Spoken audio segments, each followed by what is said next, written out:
Dreams of turning this dirt mining operation into a public park aren't completely dashed, but residents say they'll believe it when they see it. In Delaware, Santa's sleigh floats and it's full of donations for the Toys for Tots campaign. This equipment is lightweight and could mean the difference between life and death for federal forces on the front lines. Plus, it's coming from Pocomoke City. Sometimes a small amount of ink and a tattoo machine can be what it takes to make people who have been through life-changing experiences feel whole once again. It's been nearly 5 months since 10-year-old Tyron Colbert Jr. was shot and killed inside of his own home in Salisbury, and still no answers as to who was behind that trigger. Delaware and Sussex County in particular have been hit hard by the opioid epidemic. Construction here at DSU's Early Child Care Innovation Center is about halfway complete at this point. Students from the University of Maryland Eastern Shore will be right here working on planes just like this. Men in spacesuits inside doing what they can in order to reclaim these living spaces. The relationship between a canine officer and their handler is a very special one. Purdue is reporting good progress after elevated levels of PFAS found near its Zion Church Road agribusiness facility in Salisbury sparked warning letters. And the Wycomico County School District is seeing some positive results in its effort to cut absenteeism. For many homeless individuals, Christmas comes with tough emotions and sometimes loneliness. Well, it's not Black Friday just yet, but today is a big day for the cannabis industry. Saga continues. The next meeting of the Salisbury City Council will be in January. While people across the nation have been hanging on to every update in the murder case against Luigi Mangione,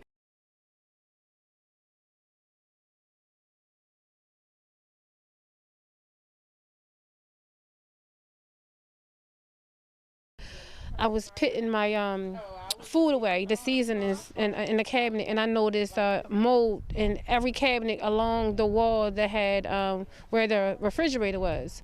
That was only the beginning of Deonte Clark's saga at the Calvin Mowbray Park Apartments in Cambridge. She says her complaints fell on deaf ears at the property management office at first, but Clark says the company eventually agreed to move her into a different unit. However, doctors tell her that this exacerbated her son's acute respiratory condition.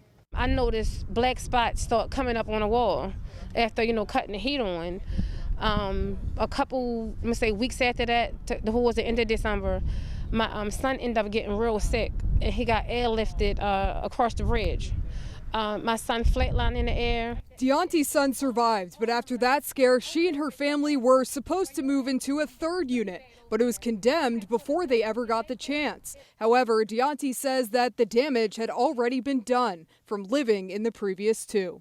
I just went back to the allergist yesterday on the 20th, and I still have, she cut the light on my skin again, I still have mold on my skin, residue of mold. I left in November the 3rd after my third unit got condemned.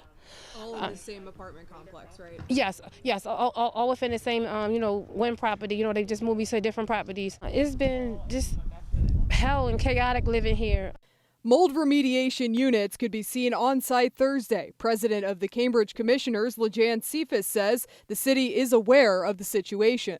They actually have taken some action on some properties, but just want to make everyone aware that the city is actually working with Calvin Mowbray Park so we can, make our residents safe and feel secure at home. Even though the management company promised to move her to another complex in a different county, Clark says that she and her kids are still dealing with health issues. It's absurd that, we're being forced to live under these conditions when they're telling us that they're, fixing it, when really they're just putting bandages over it, covering up and moving us to another unit. A lot of progress in a relatively short amount of time. Well water testing in search of elevated PFAS levels is complete for about 95% of the 550 residents nearby Purdue's agribusiness facility on Zion Church Road in Salisbury. We've received a range of test results, everything from non-detect to the highest that we've seen is approximately 3,900 parts per trillion. In April, the EPA announced new maximum contaminant levels at 4 parts per trillion for certain PFAS, which have been linked to serious health issues by scientists. That means most of the tests are coming back nearly 100 times over the EPA's new limits. As we get test results, if they're elevated, we're installing POET units, point of entry treatment system units, to address the PFAS. And to date, we've installed 158 of those systems. About 48% of affected properties have had the systems installed. They're working, and we've got about 100 properties that we've received test results showing either non-detect or below detectable limits.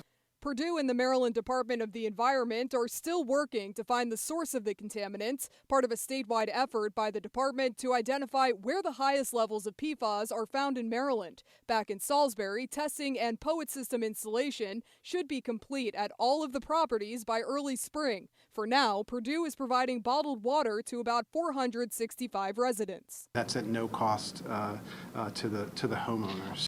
Company leaders say keeping those residents at the center of this process has always been their main goal. We are focused on doing what's right for the community and the residents. Purdue's been around for 105 years now, and our goal is to continue to do the right thing every time. Last year actually had the most significant decrease in incidents that we've ever had, but this year I know we've looked at the data from the sheriff's office and together, and it looks like we've decreased by about 50% more. Worcester County law enforcement and educators are celebrating what they're calling a great success in improving collaboration between the groups. Now it is a dynamic process. They are fluidly working with school counselors and principals all day long. We probably communicate every single day. Over the summer, school district officials and sheriff's office personnel took part in training focused on restorative practices and conscious discipline, helping adults to identify when behavioral health issues may be contributing to disciplinary issues. These collaborative approaches are focusing more on prevention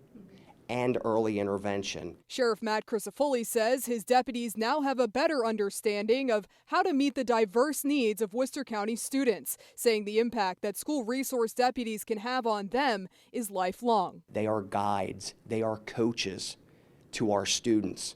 They have developed phenomenal partnerships with their particular school community. Looking ahead, WCPS Chief Safety and Academic Officer Dr. Annette Wallace and Sheriff Crisafulli say the groups will continue to build on their partnership. If a student doesn't feel safe, if a staff member doesn't feel safe, no learning is going to occur. I think that's where the focus needs to be, on where we are now and continuing that process every day to ensure the safest schools possible.